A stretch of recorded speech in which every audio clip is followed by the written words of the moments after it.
नूर को ये एहसास ही नहीं हुआ कि नूर वहाँ पर अब अकेली रह गई थी। अचानक नूर को महसूस हुआ कि जैसे उसे कोई झूले दे रहा है, और आहिस्ता आहिस्ता वो और तेज हवा में जा रही थी। अब वो खुद भी डरने लगी थी कि ये इसके साथ क्या हो रहा है। नूर वहाँ पर चलाने लगी, पर वहाँ कोई भी नहीं था जो इसकी मदद करता। नूर को अजीब अजीब आवाज़ें सुनाई देने लगीं और वो अचानक से इस झूले से गिर गई और बेहोश हो गई। कुछ देर बाद जब इसकी आँख खुली तो उसने देखा कि वो अपने ही घर में है, पर वो कुछ बोलने या फिर कुछ करने की हालत में नहीं थी। वो सबको बताना चाह रही थी कि इसके साथ किया हुआ, पर वो कुछ नहीं बोल पा रही थी।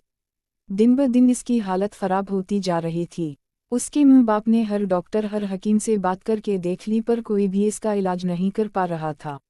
और एक दिन नूर के बाबा किसी बुजुर्ग को लेकर आए और इस बुजुर्ग ने इनको बताया कि नूर अब ज़्यादा दिन जिंदा नहीं रह सकती, क्योंकि वो पूरी तरह ग़ैब के कब्ज़े में आ गई है। फिर भी इस बुजुर्ग ने अपनी तरफ से पूरी कोशिश कर ली कि वो नूर को